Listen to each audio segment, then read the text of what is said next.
SOS, 3 letters that carry life and hope. A universal cry for help in times of desperate danger. But sometimes, instead of salvation, it brings confusion and silence. In the late 1980s, an enormous distress signal was discovered atop a remote mountain in Hokkaido, carved like a scream into the earth itself. And yet, no one knows who sent it, or if they were ever found, or if they ever truly wanted to be found.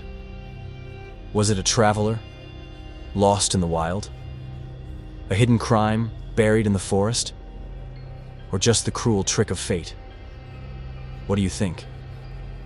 Let us return to that strange day. July 24th, 1989. The peak of Mount Hokkaido was drowned in a fog so thick it swallowed the trees whole. It was the trail left behind by one of the fiercest storms Japan had seen in years. Natural disasters are nothing new to this land, but this storm felt unnatural. Something in that mist refused to be explained. That morning, a local villager contacted the police.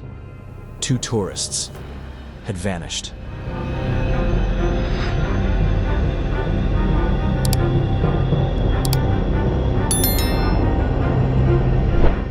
They vanished, as if swallowed by the cold mist. The couple, eager to conquer the trail from Mount Kodake to Asahidake, turned south instead, toward the Chetsugawa River. A helicopter rushed in. The search began, but found nothing. Their biggest mistake? Ignoring the weather and hiking from Tokyo, then disappearing without a trace. Hours passed. Hope faded like sunset. The mountain held its silence. No clues, no signs. Darkness fell, deep and unforgiving. Then suddenly, lightning flashed. Thunder roared. And from the southern slope, something strange emerged.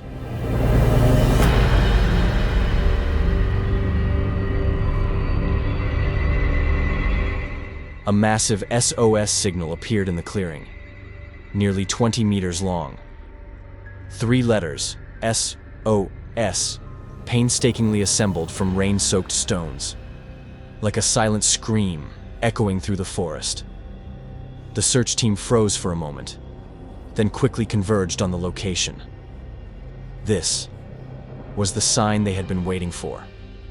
A final hope that the missing were still alive. And perhaps luck was finally on their side. Roughly 2 to 3 kilometers north of the signal, 2 men slowly emerged from a damp, shadowy cave, their faces pale, eyes hollow, bodies trembling from cold and exhaustion. Nature had drained the last of their strength. They no longer knew where they were, and had stopped believing they'd be found. In that freezing night, death had felt inevitable. And yet, the impossible happened. The rescue team moved swiftly, offering food, medical care, and safe passage back to life. They survived, because they had spent the entire night in the rain, creating that desperate SOS, a cry for help, that became a beacon of life. The rescue team later emphasized, this miracle was only possible thanks to their raw survival instinct and the sheer will to live.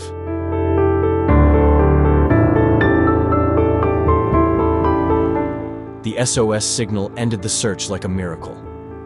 But strangely, the rescued men claimed they never created it. They didn't even know it existed near their hiding spot.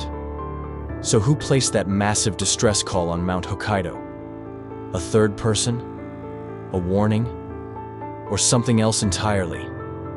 The area is no stranger to visitors. Hokkaido, Japan's second-largest island, is breathtaking. But beneath its beauty lie silent volcanoes. Asahidake, its tallest peak, draws adventurers from across the world. Every season offers stunning views, and perhaps a mystery waiting to be uncovered.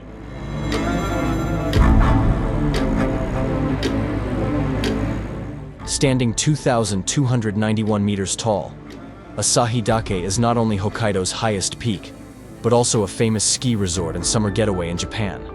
When the snow melts, its breathtaking summit draws travelers from all over. But behind the beauty, danger always lingers. The trails are rough, almost non-existent. Only a few wooden signs show the way. One wrong step, and disaster can strike. Heavy rains trigger landslides and falling rocks. Even in summer, nighttime temperatures can drop below zero. There have been hikers, frozen to death, under the illusion of safety. As for the SOS signal, it was found on a flat, waterlogged area, about 4 kilometers south of Asahi Dake's peak. The giant letters SOS were carefully arranged using birch logs, each nearly 4 meters long. But the question remains, who built it?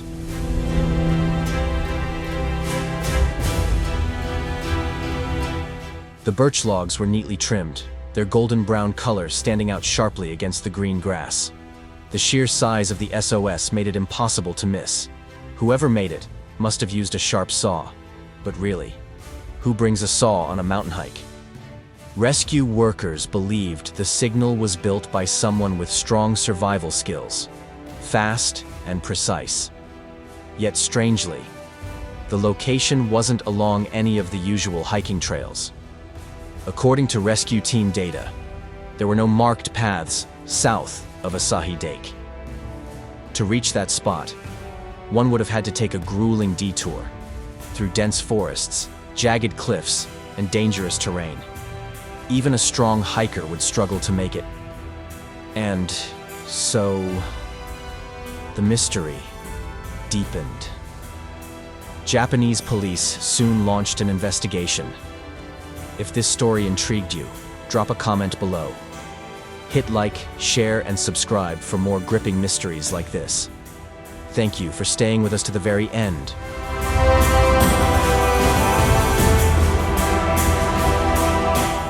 And yet, no one could explain how the creator of that SOS reached the spot. There were no trails, no clues. One thing was certain. Something was still hidden in that forest. The rescue of the 2 men felt miraculous. But somewhere out there, others might still be in danger. Sadly, it was too late in the day to deploy another team. The police could only hope that anyone left behind would survive until morning. The next day, a new rescue team was dispatched.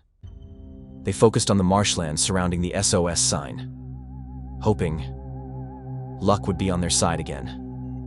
But this time, things took a darker turn. After several hours of searching, they made a chilling discovery. A human skeleton near the signal. Bones, torn and marked with wild animal bites. Whoever it was, had not been as lucky.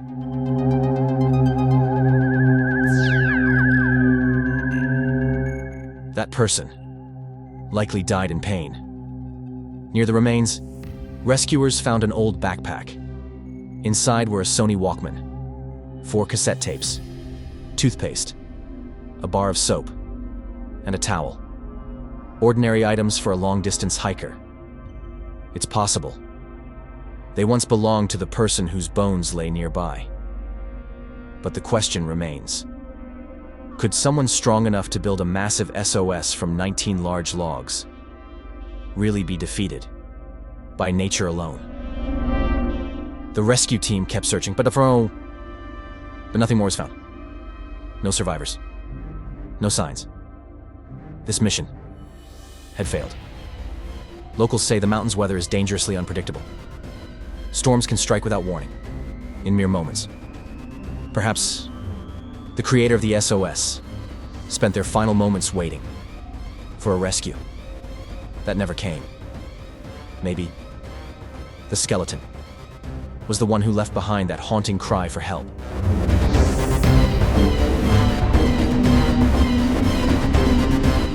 But who was she?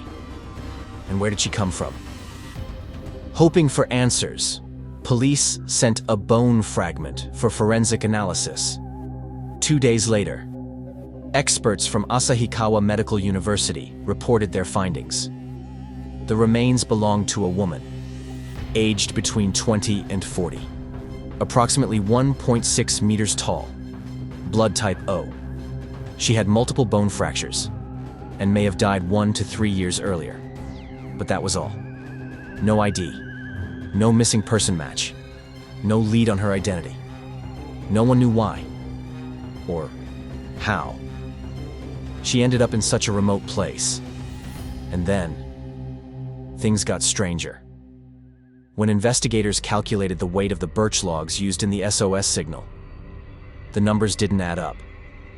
Each log weighed between 50 and 150 kilograms.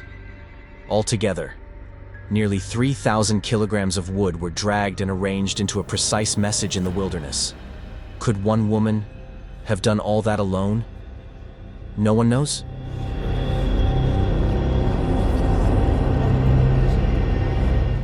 It was clear. A woman of average height, with multiple fractures before death, couldn't have built the massive SOS alone. To create the signal found by police, someone had to cut down large trees using specialized tools. Nearly 3,000 kilograms of wood had to be moved across steep, treacherous terrain from the slopes of Asahi Dake. In such harsh conditions, human stamina breaks down with every step. No ordinary person could have done this without help. If she truly built it, it was nothing short of extraordinary. But maybe she didn't do it alone. Now, the SOS, once a cry for help, has become a puzzle deeper than ever.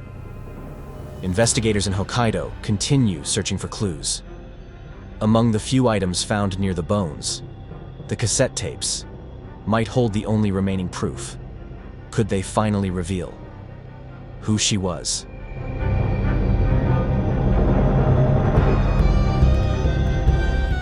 From the old cassette tapes, investigators began playback, listening carefully to every sound.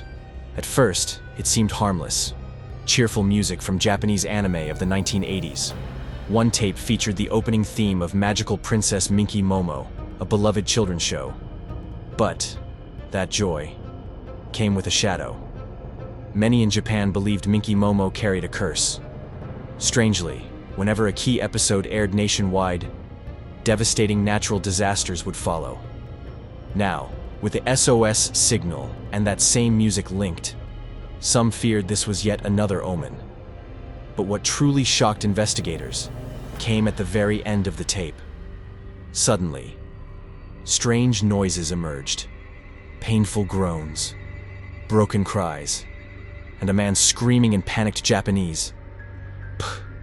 Please help. I can't breathe. Is anyone there? When the fragments were stitched together, a chilling new story began to surface.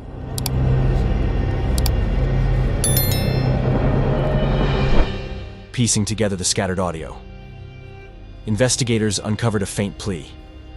I can't move. SOS. Please help me. I'm near where the helicopter first appeared. Please, get me out of here. But what really happened to the man in the recording? Oddly, he never mentioned any injury. Instead, he said he couldn't move from a cliffside because the grass was too thick. Some believe the hiker got trapped in an inaccessible area, and by sheer luck, spotted a rescue helicopter overhead. Perhaps exhausted and desperate, he recorded the message, hoping someone might one day hear it. Then, he made one final gamble.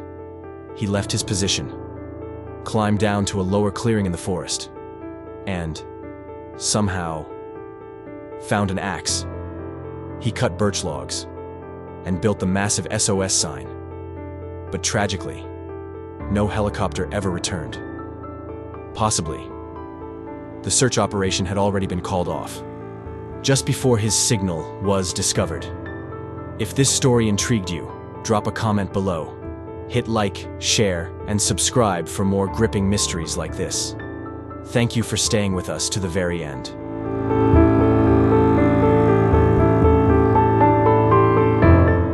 initial search may have missed something. Weather could have obscured the signal. Or maybe it was simply overlooked. But wait. The remains found belonged to a woman, with multiple injuries. Yet the voice on the tape was clearly a man. Does that add up? The man claimed he was trapped on a cliff, unable to climb up, but the woman's remains were found in a low, marshy area, near a stream, far from any cliffs. So, was the desperate voice on the tape really linked to the massive SOS? If so, why are there so many inconsistencies? And the most striking detail, the man never mentioned anyone else. No we. No plea for a group, just, I'm stuck. I can't move. Please help me. That suggests he may have had no idea someone else was nearby, which raises a chilling possibility. The man in the recording and the woman in the ground may not.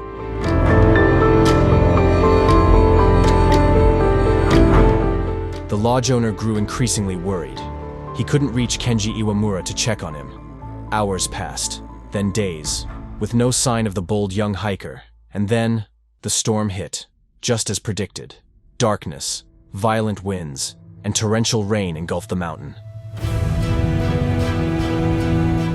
A few days later, Kenji was officially declared missing. Weeks passed, and he never returned. The lodge owner never saw him again. When police later found Kenji's belongings near the giant SOS signal in Hokkaido, they believed the case had finally been solved. They suggested that the initial identification of the female skeleton might have been a mistake. According to them, Kenji Iwamura was the real victim, and likely the one who built the enormous SOS signal. In a later interview, a former colleague shared, "If Kenji was in that situation, he absolutely would have built a distress signal. That kind of determination fits him perfectly." The police followed the trail further, and soon reached out to Kenji's family.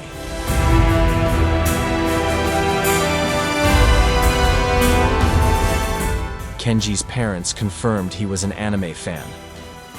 That seemed to match the voice on the cassette. But when they listened to the tape, they didn't recognize the voice. Strange. How could parents not know their own son's voice? Maybe panic changed it, or maybe the audio was too distorted. Once again, the case stalled. The clues clashed. A man's voice on tape, but a woman's skeleton in the ground. Still, after just 11 days, police closed the case. They dismissed the contradictions and concluded Kenji Iwamura was the voice on the tape and the builder of the SOS.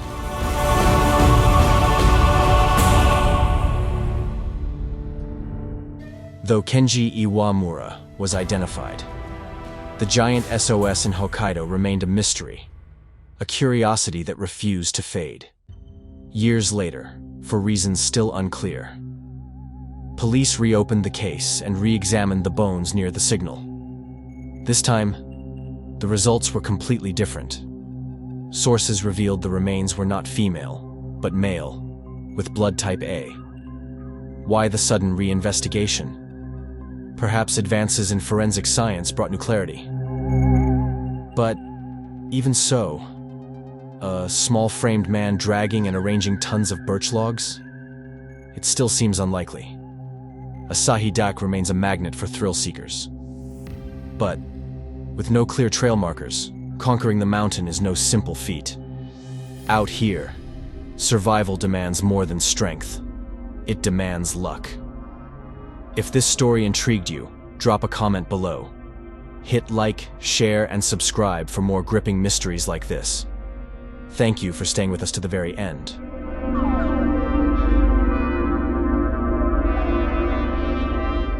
Along the Asahi Dake Trail, one particular rock marker stands out. It's known as Save Rock, a crucial guidepost for hikers. When you reach it, you must turn right to continue toward the summit. But there's a twist. A near-identical rock was later discovered. Locals call it fake save rock.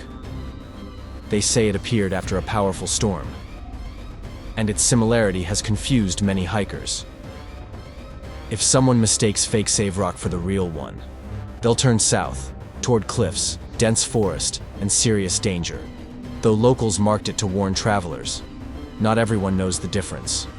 One wrong turn, and your peaceful hike could become a nightmare.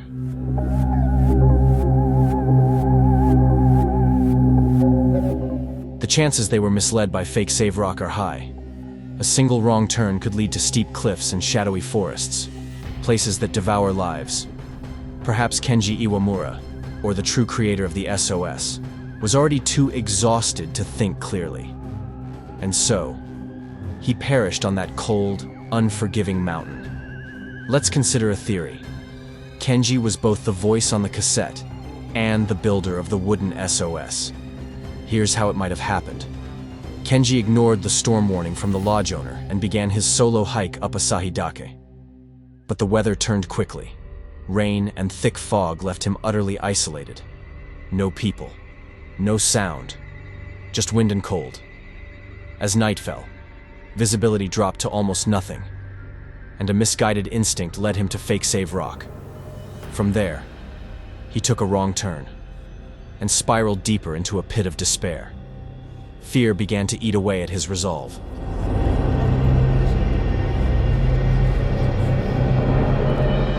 Kenji never reached the summit he set out for. What awaited him instead were jagged cliffs, heavy mist, and a cold, endless night. With no way back, he could only keep moving, blindly, hopelessly. From there, the accepted theory is simple. Kenji built the SOS, then, slowly, faded away, alone, in the wilderness. But, look closer, and the story starts to fall apart. A journey that brutal would have drained even the strongest person. And constructing a massive SOS with 19 heavy birch logs? That's no small task. These weren't twigs. Each log weighed hundreds of kilos. Even a healthy adult would need 2 full days to complete it. Yet Kenji was said to be injured, with broken ribs and severe fatigue. And still, no axe or cutting tool was ever found near the site. So, if Kenji built the signal, how did he do it?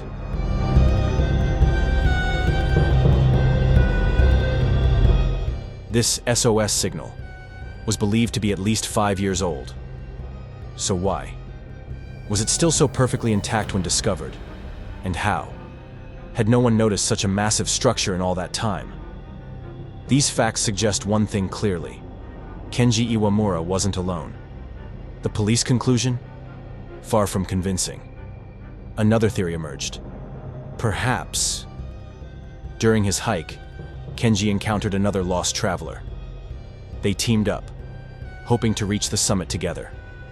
If true, it could explain why the voice on the cassette wasn't Kenji's.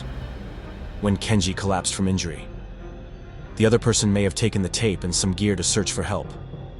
But in the wild forest, surrounded by darkness and brutal terrain, death seemed inevitable. Still, it's all just a theory. The clues remain fragmented. No one has been able to piece them together. And the truth stays buried in the fog on Mount Asahidake.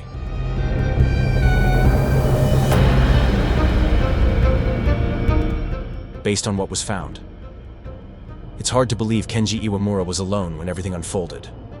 If danger is a magnet, then the human mind is the first to be pulled in.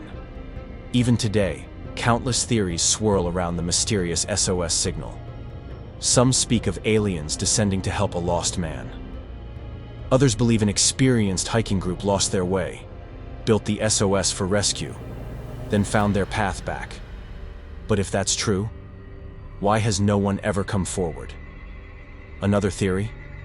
A cruel prank meant to mock police efforts.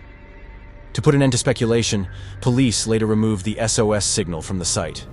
They installed ropes and signposts to guide future hikers and prevent new tragedies. Today, Mount Asahidake is safer than ever. But the mystery of the giant SOS and the death of Kenji Iwamura remains buried in the fog of the deep wild.